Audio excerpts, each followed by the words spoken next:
I'd like to welcome you all to Crookes Club this evening. And of course, over the 17 or 18 years that the Mercury has been in existence, it's not necessarily about the newspaper. It's about all the people that have worked there over the years to bring us to where we are today. It's about you, of course, who support the newspaper, read the newspaper and come along to our events. And it's about our advertisers. And also we're very, very grateful to our sponsors this evening as well. Sheffield Flooring Solutions, Irwin Mitchell, and of course just down the road and up Ecclesall Road and at this table here, and you can see them at the side, Napoleon's Casino. So our thanks go to them as well.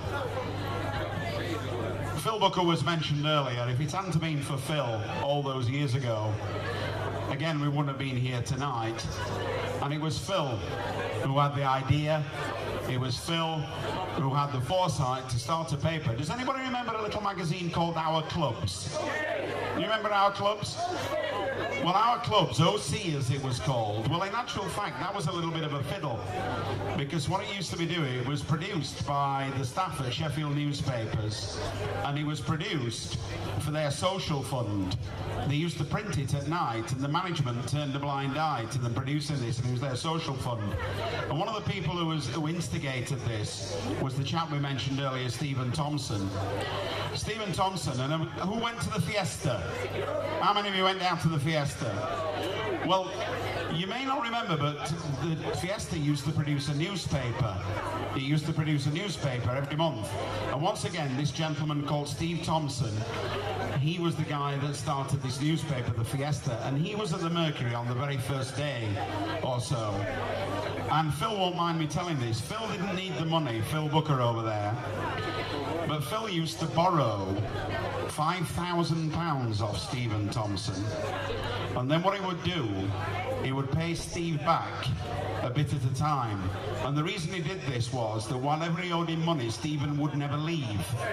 So that's the way that Phil kept Stephen the paper, and he was the best salesman that we had. And believe it or not, ladies and gentlemen, Steve kept working at the newspaper till last Friday. Steve was a very poorly man, and he was nearly 77 years old, and he was still there till next Friday. And those that have been here before to Crookes Club, right in the back corner there by the table when he came in, you would have seen an older gentleman who was selling raffle tickets and taking your tickets and things like that, and that was Steve. And he was at work till last Friday, and he would have done anything to be here tonight for the 1000th edition. But unfortunately, he passed away last Saturday night after all this time. So if you would be so kind, ladies and gentlemen, I'm sure he'd appreciate this, because he will be here in spirit tonight. If we could just have a round of applause for Mr. Stephen Thompson.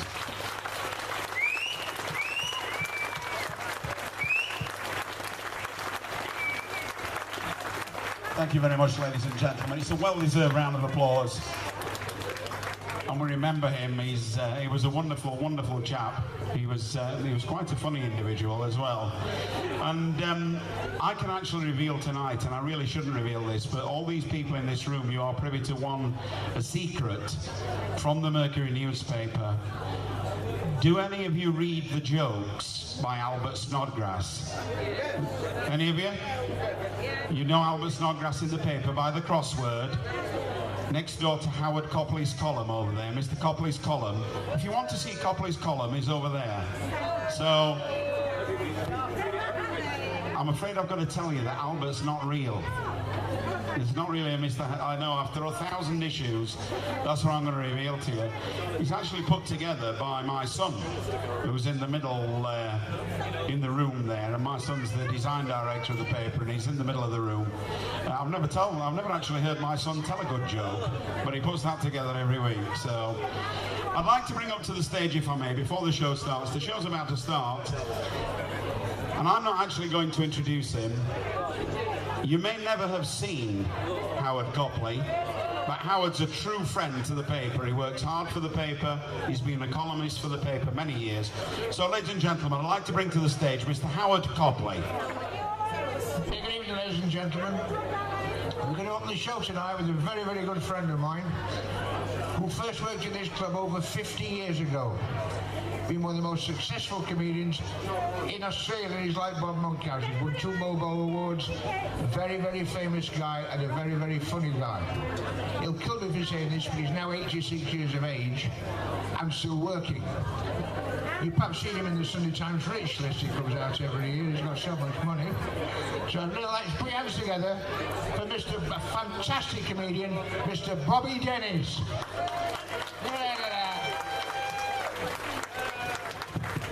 Thank you, Howard. Well, first of all, may I say a very good evening to you, ladies and gentlemen.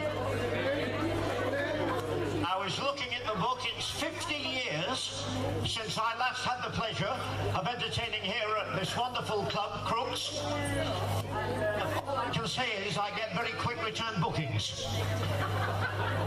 I've just been listening, actually, and I understand today in Sheffield, a lady who actually lives in Mulehouse Road at the age of 64 has actually given birth to a baby.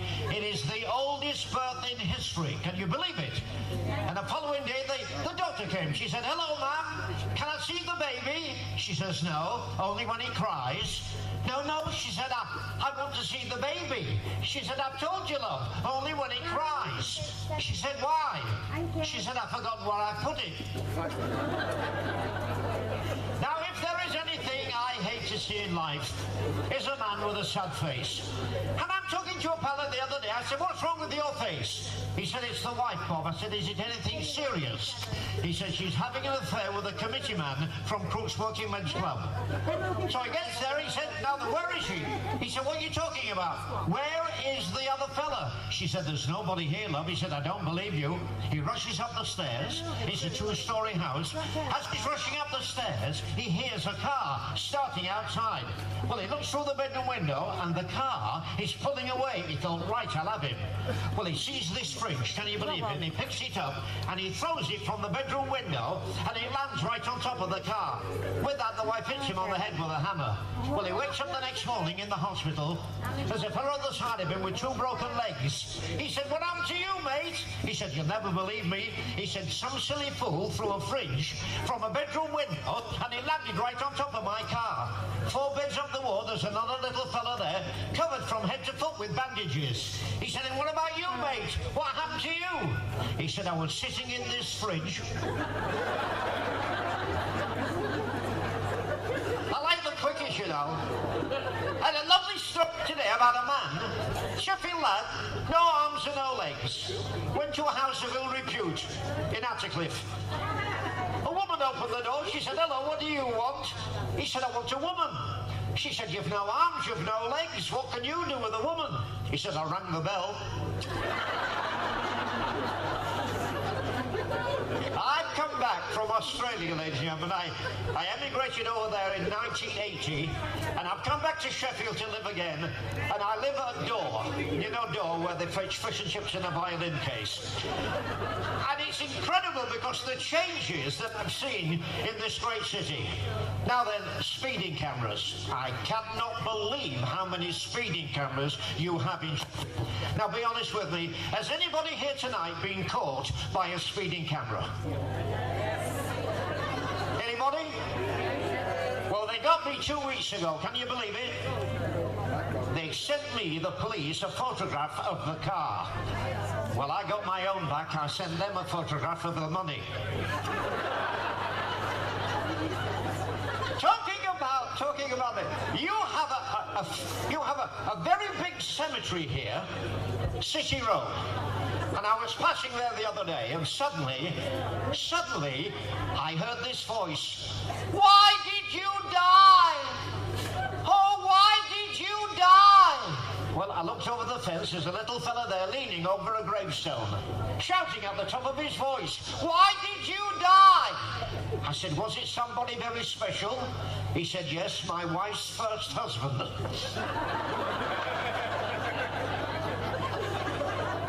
Think about it. Japanese Airlines. Japanese Airlines flying from Tokyo to Heathrow. The aircraft is airborne. Suddenly, ding dong! Hello! This is Captain Kamikaze. Welcome aboard Japanese Airlines. Have safe flight. 4 minutes later. Ding dong! Hello! This is Captain Kamikaze. Unfortunately, all 4 engines stop. We crash 15 minutes. Do not worry. Japanese airline, take good care of you. Ding dong. Hello. This is Captain Kamikaze. We are now going to belly flap on ocean. All passengers who can swim, you go right side of plane. All passengers who cannot swim, you go left side of plane. Do not worry. Japanese airline, take good care of you. Ding dong. Hello. This is Captain Kamikaze. We have now landed on ocean. All passengers who can swim, now leave aircraft. All passengers who cannot swim, thank you for flying Japanese airline. Now then, I'm going to talk to you a bit. I obviously am getting on in life.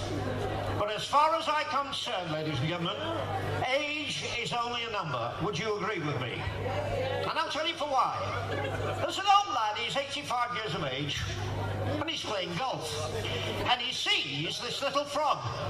And the little frog said, "Hey, old man, pick me up, turn me upside down, tickle me on the tummy, I will turn into a beautiful blonde." Well, the old fellow took no notice. Picked the frog up, put it in his golf bag.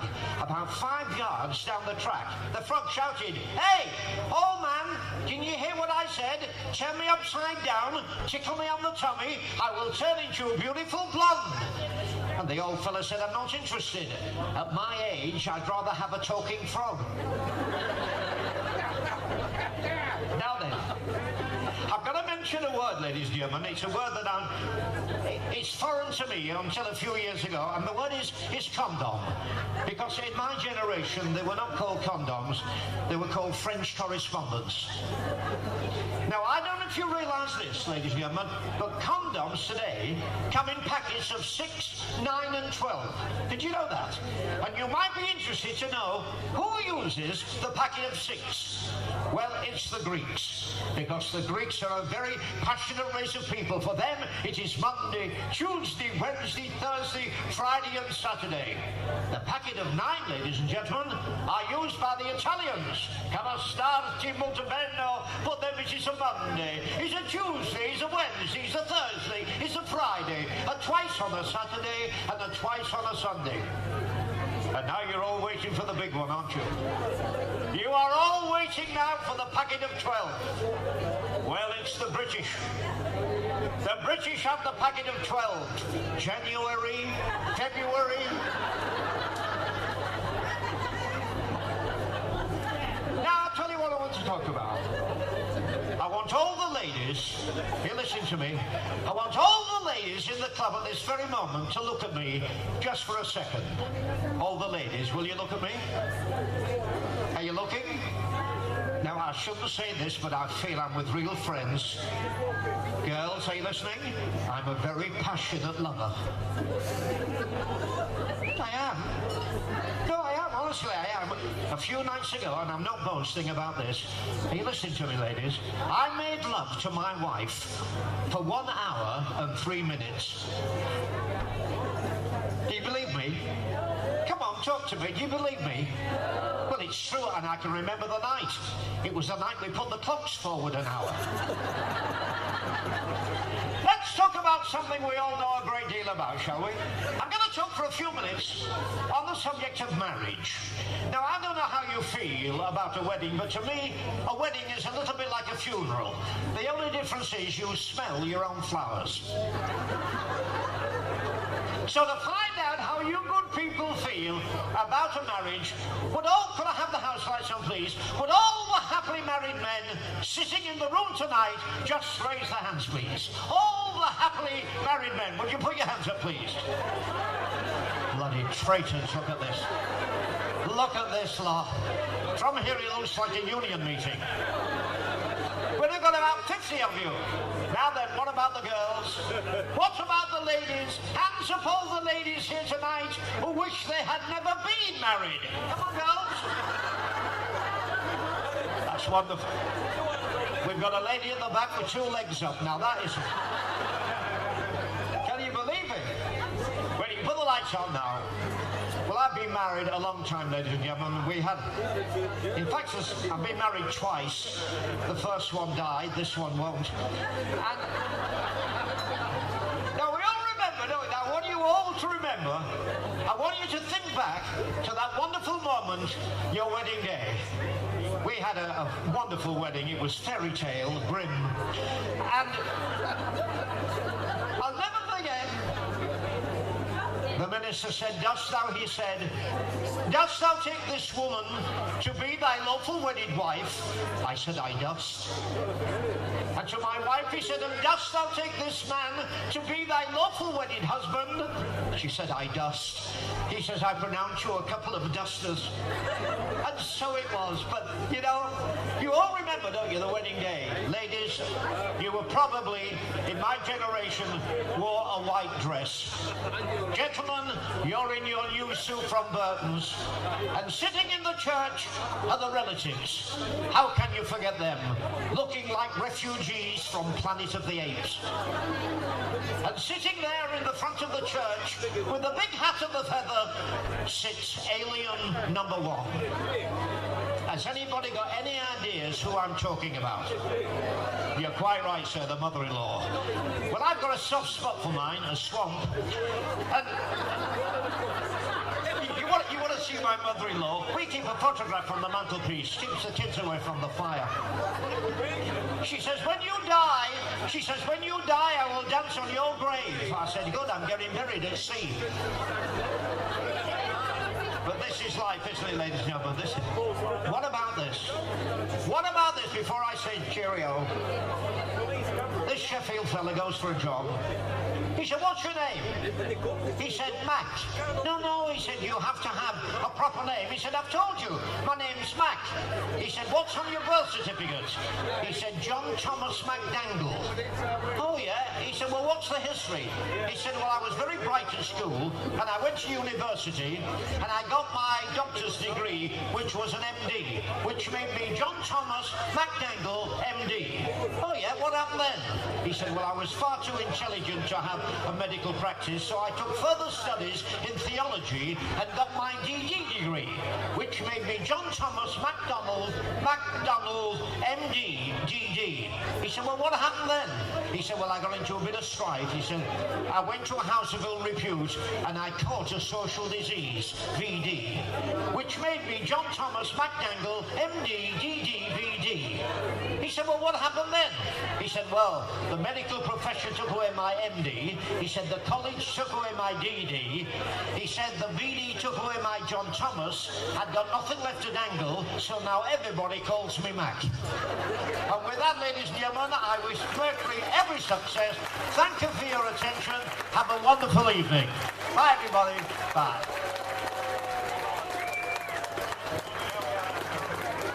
Thank you very much. Thanks a lot, Bobby.